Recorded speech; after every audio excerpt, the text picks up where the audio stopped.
डन्डीफोर अर्थात् एक्नीको समस्या रौँको जरा हुने ठाउँमा जस्तै अनुहार, छाती, ढाड आदि भागमा देखिने गर्छ। हाम्रो रौँको जरासँगै चिल्लो पदार्थ सिबम वा अयल उत्पादन गर्ने सेबेसियस ग्ल्यान्ड हुन्छ। यही सिबम अर्थात् अयलकै कारण हाम्रो छाला फुस्रो हुन पाउँदैन। कसैको शरीरमा एन्ड्रोजन हर्मोनको कारण वा अन्य कारण यही सेबेसियस ग्ल्यान्डबाट अयल धेरै उत्पादन हुन्छ।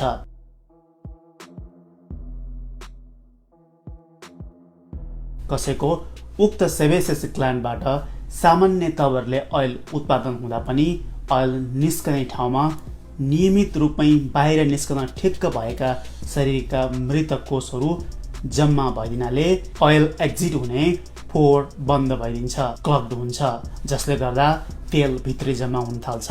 यसरी अयल जम्मा भएर बनेको एक्नीलाई व्हाइट हेड भनिन्छ। जब यसलाई चलाउँदा, कोट्याउँदा वा अन्य कारणले बाहिरको हावाको अक्सिजन यहाँ पस्छ अनि यस भाग अक्सिडाइज भएर कालो बन्छ, जसलाई ब्ल्याक हेड भनिन्छ।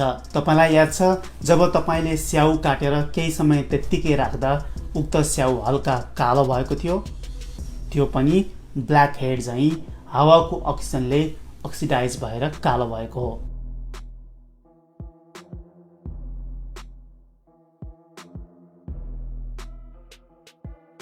बाहिर निस्कन नसकेको सिबम वा अयल भित्रै जम्मा भइदिँदा उक्त सिबम खाएर छिट्टै हुर्किने यस वरपरका एक किसिमको ब्याक्टेरिया हुर्कने र झट्टै फैलिने मौका पाउँछ। यसरी ब्याक्टेरिया हत्तै बढेपछि त्यस भाग नजिकका इम्युन कोषहरू उक्त ब्याक्टेरियालाई नष्ट गर्न आइपुग्छन्, जसले गर्दा डन्डीफोर रातो हुन्छ, दुख्ने प्रक्रिया सुरु हुन्छ। त्यस भाग नजिकका स्वस्थ कोषहरू पनि नष्ट हुँदै जान्छ अनि पिप जम्मा हुन थाल्छ र घाउ भित्रभित्रै ठुलो हुँदै जान्छ। डन्डीफोर छालाको भित्री भागमा जति धेरै फैलिन्छ पछि गएर उति नै ठुलो स्कार बन्ने हुन्छ। उपचार।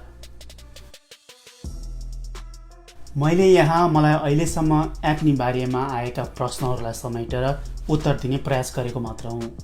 अनुहारको छालामा समस्या हुँदा मेडिकल र साइकोलोजिकल दुवै इस्युजहरू हुन सक्ने हुँदा स्किन डाक्टर अर्थात् डर्माटोलोजिस्टको सल्लाह बिना आफूखुसी उपचार नगर्नुहोला।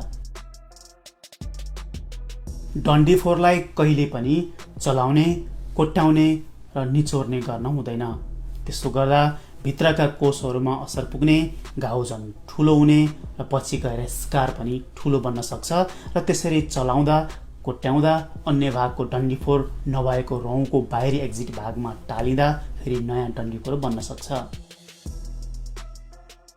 जहिले पनि स्किन सफा गर्दा मिल्छ भने सुरुमा मनतातो पानीले सफा गर्नुपर्छ, जसले गर्दा छालाको पोर्सहरू खुल्छन् र त्यसमा अड्किएको धुलो र अन्य मृत कोष डेड स्किन सेल्सहरू सजिलै बाहिर निस्कन्छन्। र अन्तिममा चिसो पानीले सफा गर्नुपर्छ, जसले गर्दा खुलेका पोर्सहरू खुम्चिन्छन् अनि बाहिरबाट कीटाणु र धुलाका कण सजिलै भित्र पस्न पाउँदैन। स्किन क्लिन्जर वा अन्य जुनसुकै कस्मेटिक वा स्किन केयर प्रोडक्ट किन्दा जहिले पनि नन अयली वा नन कमिडोजेनिक लेखेको किन्नुपर्छ।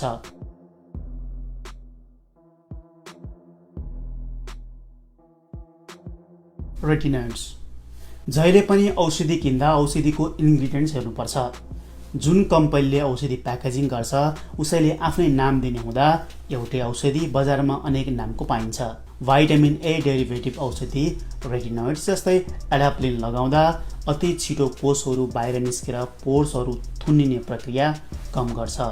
यो औषधि बेलुकी लगाएर सुत्नुपर्छ। सुरुमा लगाउँदा करिब 1-2 महिना, हप्ताको 2-3 दिन, त्यसपछि दिनहुँ बेलुकी लगाउनु पर्ने हुन्छ। डाक्टरको प्रेस्क्रिप्सन चाहिने अलि कडा खाले रेटिनोइड्सले डन्डीफोर सुन्निन दिँदैन, बढ्न र ठुलो हुन दिँदैन। यदि तपाईँले रेटिनोल भनेको सुन्नुभएको छ भने त्यो पनि एक किसिमको रेटिनोइड्स नै हो, तर त्यो छालाको फाइन रिङ्कल्सहरू कम गर्न प्रयोग गरिन्छ। स्यालिसाइलिक एसिड। पुनः औषधिको इन्ग्रिडियन्ट्स हेर्नुहोला।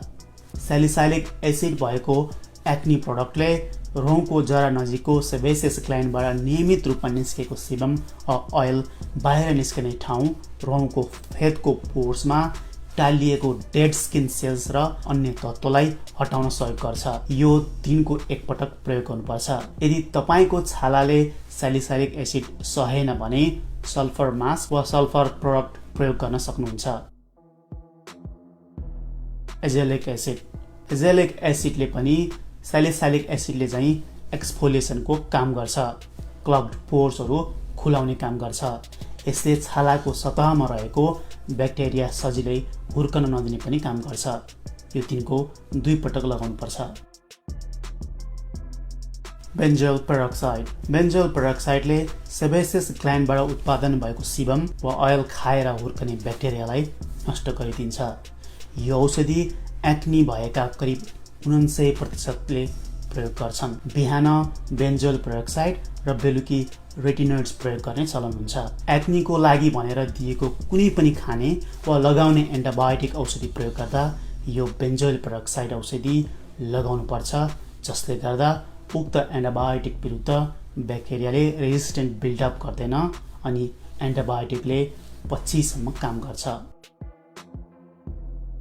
ड्याप्सोन। अलि धेरै नै डन्डीफोरहरू छन्, निकै ठुला र सुन्निने खालको छ, बारम्बार आउने गर्छ र अन्य रेगुलर प्रयोग गर्ने औषधिहरूले काम गरेन भने ड्याप्सोन दिनको 2 पटक प्रयोग गर्नुपर्ने हुनसक्छ। यो अलि महँगो पनि हुन्छ। खाने एन्टिबायोटिक। लगाने औषधिले मात्र भएन र डन्डीफोर बढ्दै गयो, छाला बिग्रिन थाल्यो भने खाने एन्टिबायोटिक प्रयोग गर्नुपर्ने हुनसक्छ। यसरी खाने एन्टिबायोटिकसँगै अन्य पहिले प्रयोग गरिरहेका लगाउने औषधिहरू पनि सबै निरन्तर लगाइरहनु पर्छ। आइसोट्रेटिनोइन। खाने एन्टिबायोटिक र लगाउने सबै औषधिले काम गर्न छोड्यो भने आइसोट्रेटिनोइन खानुपर्ने हुन्छ। यो औषधि अन्तिम अवस्थातिर प्रिस्क्राइब गरिन्छ। यो निकै इफेक्टिभ हुन्छ तर उत्तिकै डरलाग्दा साइड इफेक्ट पनि दिन सक्छ। यङ महिलाले बर्थ कन्ट्रोल सुरु नगरी यो औषधि प्रयोग गर्न हुँदैन। हर्मोन्स। याद गर्नुहोस्, कसैको हर्मोनकै कारण रौँको जरा नजिक रहेको सेबेसियस ग्ल्यान्डबाट अति नै धेरै सिबम अयल उत्पादन हुन्छ र सोही कारण एक्नी सुरु हुन्छ। महिलामा हर्मोनको इफेक्टको कारण एक्नीको समस्या दिने गर्छ भने एस्ट्रोजेन र प्रोजेस्टेरोन मिसिएको ओरल कन्ट्रासेप्टिभ प्रयोग गर्ने पनि चलन छ। एन्ड्रोजेन हर्मोन ब्लक गर्ने औषधि स्पिनोल्याक्टनले पनि काम गर्न सक्छ कसैलाई।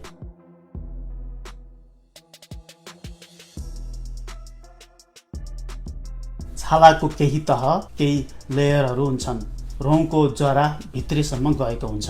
जब एक्नीमा कीटाणुहरू हुर्कन्छन् तब उक्त कीटाणु मार्न भनेर अनेक थरी इम्युन कोषहरू आउँछन्। तब कीटाणुसँगै यस वरपरका स्वस्थ कोषको पनि नष्ट गर्न थाल्छ। एक्नी बाहिर सानो देखे पनि भित्रभित्रै ठुलो भएको हुनसक्छ। घरमै आफै पिम्पल फोर्न खोज्दा भित्र झन् असर पर्न थाल्छ। पछि गएर शरीरले आफै सन्चो पार्न खोज्दा अलि कडा खाले फाइब्रस टिस्युहरू जम्मा हुन्छ र छालाको मुलायमपन हट्छ। कसैको नयाँ निर्माण भएको छाला अलि माथि उठेर आइदिन्छ भने कसैको मुनि खोक्रो कक्रक्क परेको फाइब्रस ब्यान्ड निर्माण भएको हुँदा त्यस फाइब्रस ब्यान्डले मुनिपट्टिबाट तान्दा गालामा खाल्डाखुल्टी देखिन्छ। उपचार।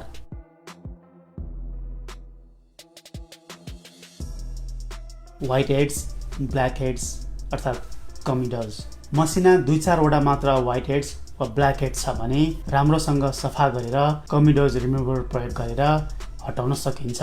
तर धेरै छन् वा निकै ठुला छन् भने स्किन डाक्टर अर्थात् डर्माटोलोजिस्टकोमै जानुपर्छ।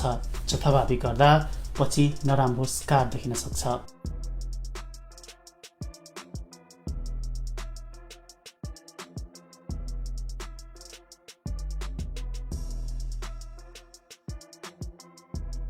कोलाजन। छालामा खाल्डा खुल्टी पर्दा त्यसमुनि नयाँ कोलाजन उत्पादन भयो भने दबिएको खाल्टो परेको छालाको भाग माथि धकेलिन्छ र ठाउँमा आइपुग्छ। त्यस्तो प्राकृतिक रूपमै कोलाजन उत्पादन गर्न भाइटामिन ए डेरिभेटिभ रेटिनोइड्स क्रिम लगाउनु पर्ने हुन्छ। तर करिब 1-2 साल लाग्छ रिजल्ट देखिन।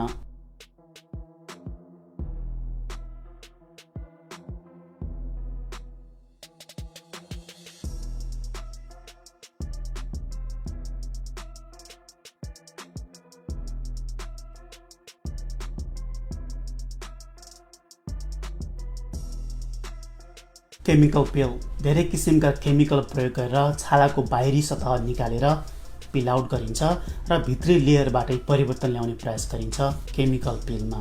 यसले नयाँ स्मुदर स्किन लेयर ल्याउन सहयोग गर्छ, कोलाजनको उत्पादन पनि बढ्छ र स्कार पनि कम हुँदै जान्छ। तर यो पटक पटक केही महिनाको फरकमा गरिरहनु पर्छ। माइक्रोनिडलिङ करिब 500 वटा मसिना निडल भएको डर्मा रोलरले छालाको भित्री लेयरमा थोरै थोरै इन्जरी गर्छ र उक्त इन्जरीलाई समाधान गर्ने क्रममा छालाले नयाँ कोलाजन उत्पादन गर्छ।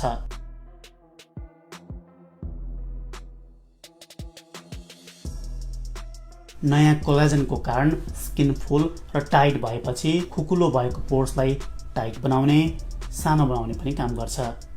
यो करिब प्रत्येक महिना गर्नुपर्ने हुन्छ।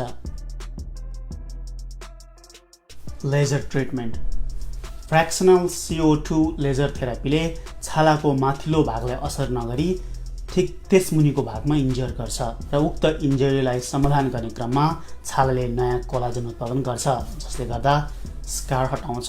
राम्रो रिजल्ट देखिन 3-4 पटकसम्म ट्रिटमेन्ट गर्नुपर्ने हुनसक्छ 1 सालभित्र।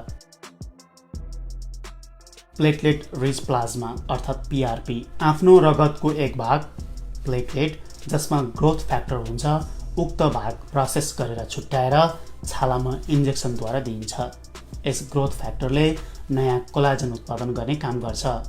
यसको रिजल्ट 1-2 महिनापछि मात्र देखिन्छ। सबसिजन एक्नीको घाउ सन्चो हुने बेलामा शरीरले उत्पादन गरेको कक्रक्क परेको फाइब्रस ब्यान्डको कारण छाला मुनितिर तानिएको भए सबसिजनबाट उक्त ब्यान्ड्सलाई चुडाउन सकिन्छ।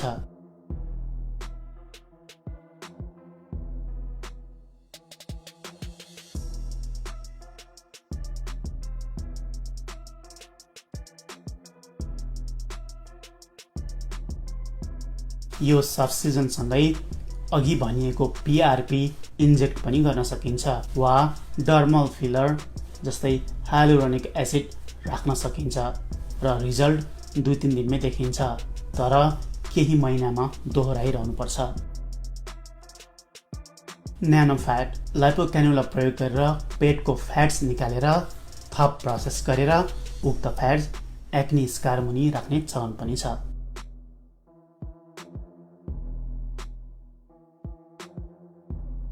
TCA आइसपिक खाले एक्नी अर्थात् मसिना छेद भएको भित्र गएको स्कारलाई TCA प्रयोग गर्न सकिन्छ।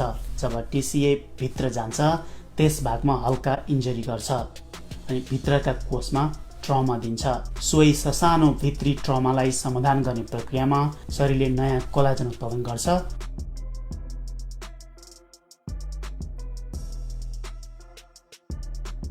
र स्कार पनि कम हुँदै जान्छ। इन्ट्रालेजनल कर्टिकोस्टेरोइड्स माथि उठेको एक्नी स्कार वा अन्य कारण घाउ भएर बनेको किलोइड स्कार वा नजुलर सिस्ट वा लिजनलाई कर्टिकोस्टेरोइड इन्जेक्सन दिँदा उठेको भाग हल्का घटाउन सकिन्छ। यो भिडियो जनचेतनाको लागि भएको हुँदा कृपया सक्नुहुन्छ भने विभिन्न फेसबुक ग्रुपहरूमा सेयर गरिदिनुहोला।